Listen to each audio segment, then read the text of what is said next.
Good morning, kids. How many of you are sleepy this morning? I know I am. It's really hard when we have to turn the clocks forward and lose that extra hour of sleep, isn't it? But this month we're learning all about patience. So I guess we'll just have to be patient until the fall when we get our hour of sleep back. In the meantime, if you remember, this month's theme is a bake-off. So I've been thinking a lot about cookies and cakes and pies. Pie. What's your favorite baked treat? Do you have special ones that you like to bake in the kitchen with your mom or your dad? Or maybe something special you do with Grandma? Well, I like to bake cookies, and I've got some in the oven right now. But while they're cooking, I think we need something to help wake us up a little bit. So how about we get up and dance and move and worship Jesus?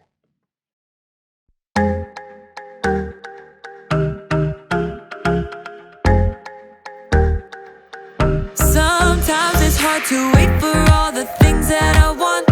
Sometimes I kinda feel like it's just taking too long to get the things I want, what I think I need. But I know you know what's best for me. I'm gonna live what I believe. I'm gonna wait 'cause I know you're still working.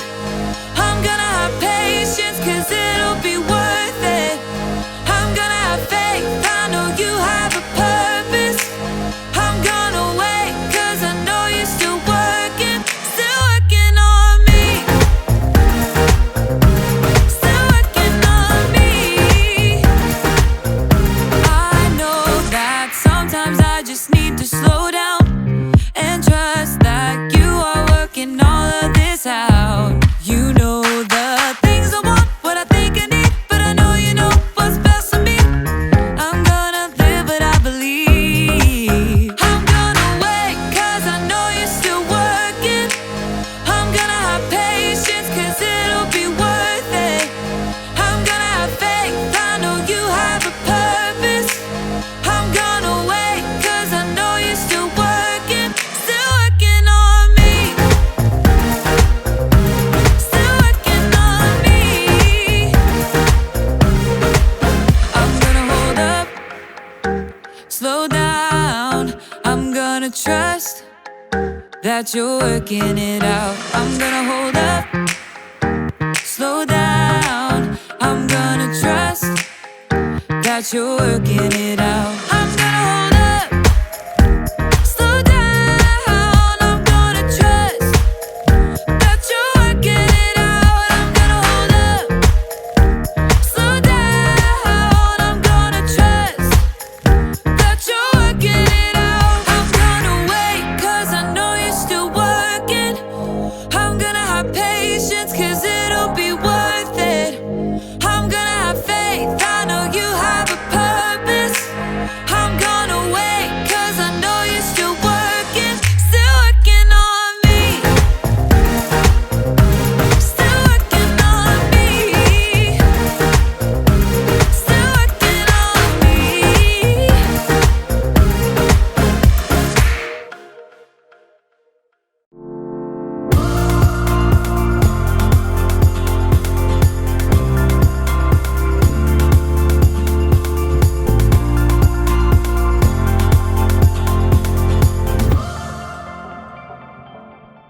Dear God, you know how much I've been looking forward to the pizza party.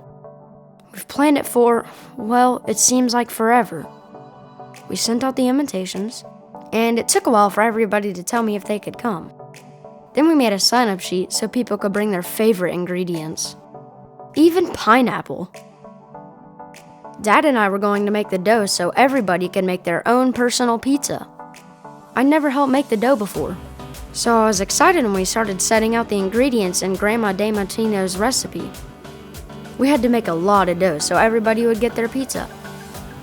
Now, when you make pizza dough, you need to put some yeast in a bowl with water, and then wait for it to have some bubbles. Dad had a phone call, so I waited some more.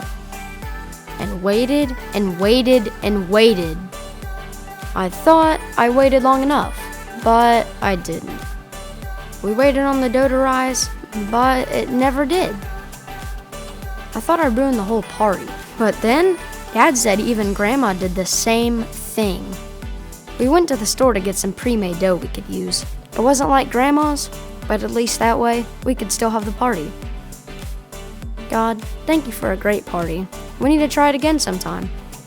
But next time, help me to remember to have a little more patience. Chase. The Bible. It's 66 books of history, stories, letters, and poetry that fit together to form God's one big story. The epic adventure of how He created us and loves us so much that He made a way to rescue us. As we travel through the Bible, from Genesis to Revelation, we discover people who met God and found their lives changed forever. Now, for an amazing story inspired by the book of Exodus, chapter 32, verses 1 through 35. For hundreds of years, God's people lived as slaves in Egypt. They cried out to God, and God rescued them. He led them through the midst of the Red Sea to freedom in the wilderness. And that's where He showed His love and care by providing bread from heaven and water from solid rock. 3 months later, God led His people to Mount Sinai, where they camped at the foot of the mountain in the desert. Moses was called to by God from the mountain. Say to my people, the Israelites, you have seen for yourselves what I did to Egypt. You saw how I carried you on the wings of eagles and brought you to myself. Now obey me completely.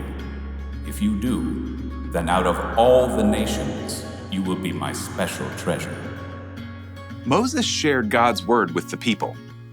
We will do everything the Lord has said. God called Moses to meet with Him on the mountaintop. Moses spoke to the elders of the Israelites before he left. Wait here until I come back.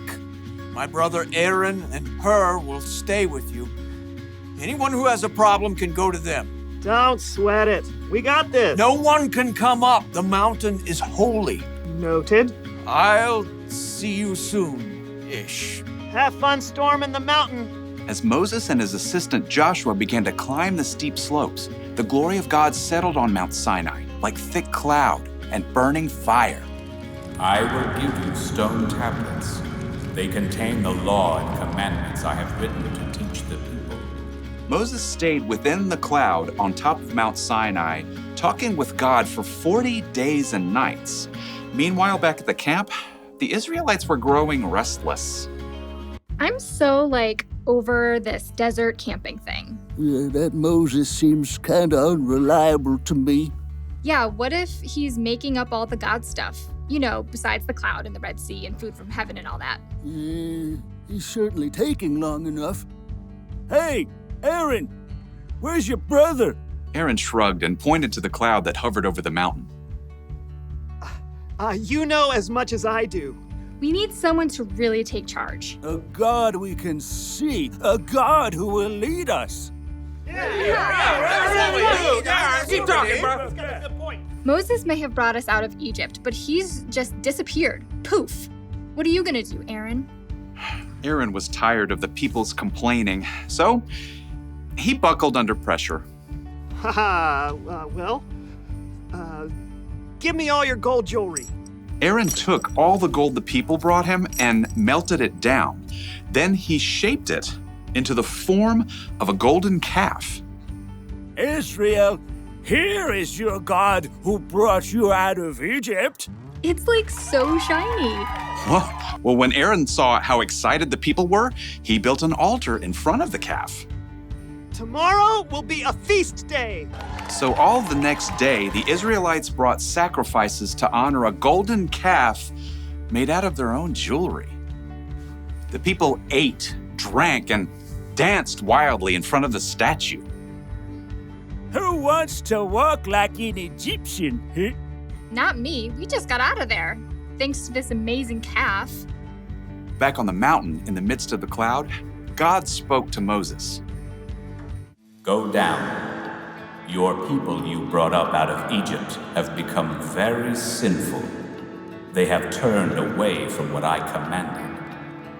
Heartbroken, Moses and Joshua made their way back down the mountain. Moses carried 2 heavy stone tablets covered with the laws God had given. The 2 men stopped in their tracks. Wait, is that the sound of war? It's not the sound of winning or losing. That's singing. Moses and Joshua picked up their pace, scrambling down the mountainside. As they approached the camp, Moses saw the golden calf. Dazzling in the sunlight, the Israelites danced wildly around it. Inconceivable! Moses was so angry, he took the stone tablets and hurled them to the ground. Stop! Stop this at once! The music and dancing stopped. Moses marched right through the crowd, right up to the golden calf. Aaron tried to sheepishly duck away, but Moses spotted him at once. What did these people do to you? How did they make you lead them into such terrible sin? Okay, don't be angry. You know how these people are. They said, make us a god to lead us. And then they gave me their gold jewelry. And I threw it into the fire, and out came this calf. Aaron couldn't look his brother in the eye. They both knew the true story. Why didn't you wait for me? The people are running wild. We've become a joke to our enemies. Moses toppled the golden calf into the fire to burn. Then he ground the golden calf into a fine powder and scattered it on the water. Drink it, all of you.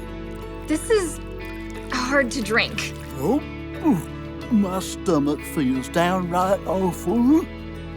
God helped his people over and over, but when they had to wait, they forgot his goodness. They chose their own way, and the consequences weren't so golden.